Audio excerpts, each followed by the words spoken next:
नमस्कार दोस्तों, स्वागत है हमारे इस नए वीडियो में। देखो गाइस, नवंबर 22 और 23 को आईबीपीएस आरआरबी पीओ का एग्जाम होने वाला था, राइट? लेकिन अब ये एग्जाम पोस्टपोन हो गया है। हाँ, सही सुना तुमने, एग्जाम पोस्टपोन्ड। और ये कोई छोटी बात नहीं है भाई, लैक्स ऑफ स्टूडेंट्स की तैयारी पर पानी फिर गया है एक बार में।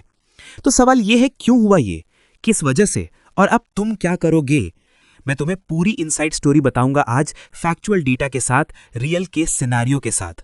तो वीडियो एंड तक देखना, क्योंकि जो मैं बताने वाला हूं वो बहुत जरूरी है तुम्हारे लिए। चलो शुरू करते हैं।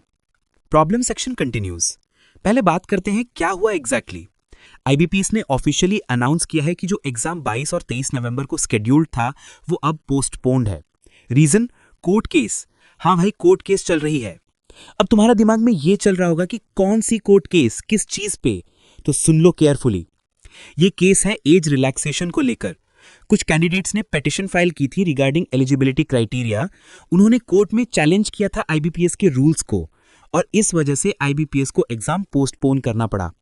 अभी तक नहीं पता कि नए एग्जाम डेट्स कब अनाउंस होंगे। आईबीपीएस ने बोला है कि new dates will be announced soon on the official website, लेकिन कब, वो किसी को नहीं पता।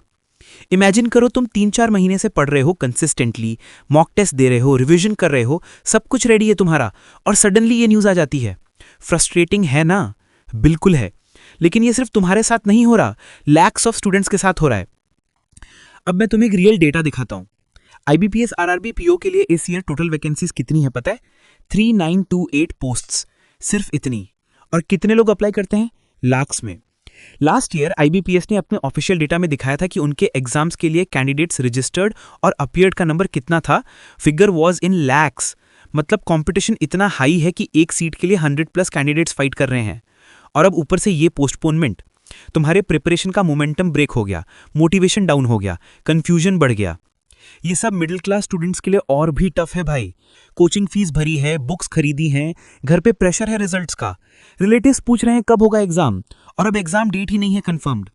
काफी स्टूडेंट्स तो दूसरे एग्जाम्स के भी फॉर्म भरते हैं एज अ बैकअप, लेकिन अब उनका स्केड्यूल क्लैश कर सकता है अगर डेट्स गलत अनाउंस हो गई तो। इस सिचुएशन में सबसे बड़ा विक्टिम कौन है? वो स्टूडेंट जो सिर्फ इस एक एग्जाम पे फोकस कर रहा था, full dedication, no plan B. उसकी पूरी स्ट्रैटेजी अब हिल गई है। कोर्ट केस भी कोई ऐसी वैसी नहीं है गाइस, ये सीरियस लीगल मैटर है। एज रिलैक्सेशन को लेकर डिस्प्यूट्स होते हैं क्योंकि सर्टेन कैटेगरीज को एक्स्ट्रा ईयर्स मिलते हैं, लाइक एससी एसटी को 5 ईयर्स, ओबीसी को 3 ईयर्स, पीडब्ल्यूबी को 10 ईयर्स रिलैक्सेशन। अगर किसी कैटेगरी को ये रिलैक्सेशन नहीं मिला प्रॉपरली, या रूल्स अनक्लियर हैं, तो वो कोर्ट में जाते हैं, और जब तक कोर्ट डिसीजन नहीं देता एग्जाम नहीं हो सकता। Similar case RRB group D में भी हुआ था रिसेंटली। वो भी पोस्टपोन हुआ था कोर्ट केस की वजह से, आईटीआई वर्सेस 10th पास एलिजिबिलिटी डिस्प्यूट। वहां पे भी सेंट्रल एडमिनिस्ट्रेटिव ट्राइब्यूनल इन्वॉल्व थी। फाइनल वर्डिक्ट नवंबर 12, 2025 को आया था। उसके बाद ही एग्जाम डेट्स अनाउंस हुए थे। तो अब आईबीपीएस आरआरबी पीओ में भी सेम सिचुएशन है। ये सब सुन के लगता है कि सिस्टम ही ब्रोकन है, राइट? कभी सर्वर क्रैश होता है एग्जाम डे पे, कभी एडमिट कार्ड लेट आता है, कभी पोस्टपोनमेंट हो जाता है without proper notice. IBPS RRB PO 2023 में भी टेक्निकल ग्लिच हुआ था। शिफ्ट ई में सिस्टम हैंग हो गया था और शिफ्ट 2 कैंसिल करनी पड़ी थी। कैंडिडेट्स का पूरा दिन बर्बाद हो गया था। अब तुम्हें समझ में आ रहा होगा कि कितना स्ट्रेसफुल है ये पूरा प्रोसेस। पढ़ना तो है ही, लेकिन अनसर्टेनिटी के साथ डील करना वो अलग लेवल का मेंटल प्रेशर है। Solve section starts. लेकिन अब बात करते हैं सोल्यूशन की। तुम्हें क्या करना चाहिए इस सिचुएशन में? पहली बात, पैनिक मत करो। मैं सीरियसली बोल रहा हूं, पैनिक करने से कुछ नहीं होगा। आईबीपीएस ऑफिशियल वेबसाइट पे जाके रेगुलरली चेक करो अपडेट्स। वो है ibps.in। जब भी कोई अनाउंसमेंट होगा, एडमिट कार्ड हो या न्यू एग्जाम डेट्स हो, वो वहीं पे दिखेगा। सोशल मीडिया पे जो भी र्यूमर्स चल रहे हैं उन पे रिलाई मत करो, फेक न्यूज बहुत स्प्रेड होती है ऐसे टाइम पे। ऑफिशियल सोर्स से ही कंफर्म करो। दूसरा पॉइंट, ये टाइम वेस्ट मत होने दो। पोस्टपोनमेंट मतलब एक्स्ट्रा प्रिपरेशन टाइम मिल गया तुम्हें, इसको एडवांटेज की तरह यूज करो। मॉक टेस्ट कंटिन्यू करो, वीक एरियाज पे फोकस करो, रिवीजन ज्यादा करो। आईबीपीएस आरआरबी पीओ एग्जाम में reasoning, quantitative aptitude, general awareness और लैंग्वेज टेस्ट आते हैं। हर सेक्शन का वेटेज अलग है। प्रीलिम्स में 40 क्वेश्चंस रीजनिंग के होते हैं, क्वांट में 40, टोटल 80 क्वेश्चंस, 80 मार्क्स। स्पीड और एक्यूरेसी दोनों जरूरी है। तो हर दिन एक सेक्शनल टेस्ट दो, अपने रिजल्ट्स एनालाइज करो, जहां गलती हो रही है वहां ज्यादा टाइम स्पेंड करो।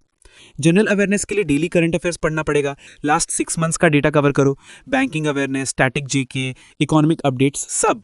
कंप्यूटर नॉलेज भी है मेंस में, बेसिक कंसेप्ट्स रिवाइज कर लो प्रॉपरली। तीसरा point, stay updated with court case भी। जब वर्डिक्ट आएगा तभी एग्जाम डेट्स फिक्स होंगे। इसका मतलब ये नहीं कि तुम रोज रोज कोर्ट न्यूज चेक करते रहो, बस ऑफिशियल आईबीपीएस अपडेट्स देखो। चौथा, मेंटल हेल्थ पे ध्यान दो अपना। ये जर्नी टफ है, थोड़ा ब्रेक लेना जरूरी है, बर्नआउट मत होने दो खुद को। वॉक पे जाओ, म्यूजिक सुनो, फैमिली के साथ टाइम स्पेंड करो। बस 2-3 दिन का ब्रेक ले लो अगर फील हो रहा है प्रेशर ज्यादा, फिर वापस पढ़ाई पे फुल फोकस। पांचवा पॉइंट, प्लान बी रेडी रखो। अगर तुमने सिर्फ आईबीपीएस आरआरबी पीओ पे फोकस किया है तो ठीक है, लेकिन इसके साथ साथ दूसरे बैंकिंग एग्जाम्स के बारे में भी सोचना शुरू करो। SBI clerk, IBPS clerk, RRB group D, काफी ऑप्शंस हैं। मल्टीपल एग्जाम्स देने से कॉन्फिडेंस भी बढ़ता है और चांसेस भी। अब एक इंपॉर्टेंट बात सैलरी और जॉब प्रोफाइल की भी है। काफी लोग पूछ रहे थे कमेंट्स में कि इतना मेहनत करने का क्या फायदा, जॉब मिलेगी तो कितनी सैलरी होगी। तो सुन लो, आईबीपीएस आरआरबी पीओ का बेसिक पे है ₹48,480 पर मंथ। इसके ऊपर अलावेंसेस मिलते हैं, DA, HRA, special allowance, location allowance, learning allowance, सब कंबाइंड। ग्रॉस सैलरी बन जाती है अराउंड ₹80,437। एनपीएस डिडक्शन होता है अराउंड ₹5,876। तो इन हैंड सैलरी आती है अप्रॉक्सीमेटली ₹74,561 पर मंथ। ये figure newly joint officer scale 1 का है। 5 साल बाद ये सैलरी ₹50,000 से ₹60,000 तक पहुंच जाती है with increments. Annual increment structure भी फिक्स्ड है, ₹1490 पहले 7 साल तक, फिर ₹1740, फिर ₹1990। करियर ग्रोथ भी अच्छी है, प्रमोशंस मिलते हैं, scale 2, scale 3, AGM, DGM, GM तक जा सकते हो अगर परफॉर्मेंस अच्छी रही तो जॉब सिक्योर है, सैलरी डिसेंट है, ग्रोथ है, बेनिफिट्स हैं। बस तुम्हें क्वालिफाई करना है और इस पोस्टपोनमेंट को अपने फेवर में यूज करना है। एक्स्ट्रा टाइम मिला है तो उसका मैक्सिमम यूटिलाइजेशन करो। प्रीवियस ईयर पेपर सॉल्व करो, आईबीपीएस की ऑफिशियल मॉक टेस्ट अटेम्प्ट करो, एक्यूरेसी बढ़ाओ, टाइम मैनेजमेंट इंप्रूव करो, सिलेबस कवर करो थॉरली, कोई भी टॉपिक छूटना नहीं चाहिए। और हाँ, जब एडमिट कार्ड रिलीज होगा इमीडिएटली डाउनलोड कर लेना, प्रिंट आउट निकाल लेना, डॉक्यूमेंट्स रेडी रखना, एग्जाम सेंटर पे जाने से पहले सब कुछ क्रॉस चेक कर लेना। ये छोटी छोटी चीजें बहुत इंपॉर्टेंट होती हैं एग्जाम डे पे। तो गाइज, ये थी पूरी story IBPS RRB PO postponement की। कोर्ट केस चल रही है एज रिलैक्सेशन को लेकर। एग्जाम डेट्स अभी अनाउंस नहीं हुई है, लैक्स ऑफ स्टूडेंट्स वेट कर रहे हैं, लेकिन आप इसको नेगेटिव मत देखो, ये एक अपॉर्चुनिटी है अपनी प्रिपरेशन को और स्ट्रांग करने की। Stay focused, stay updated, stay motivated.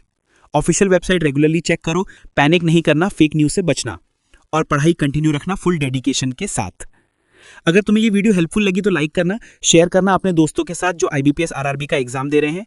और अगर तुमने मेरी प्रीवियस वीडियो नहीं देखी जिसमें मैं आईबीपीएस आरआरबी की डिटेल प्रिपरेशन स्ट्रेटेजी बताया था, तो उसको भी देख लेना, बहुत यूजफुल टिप्स हैं उसमें। लिंक डिस्क्रिप्शन में है, प्रीवियस वीडियो चेक करना जरूर। ऑल द बेस्ट गाइज, मेहनत करते रहो, रिजल्ट जरूर आएगा। मिलते हैं नेक्स्ट वीडियो में, तब तक टेक केयर,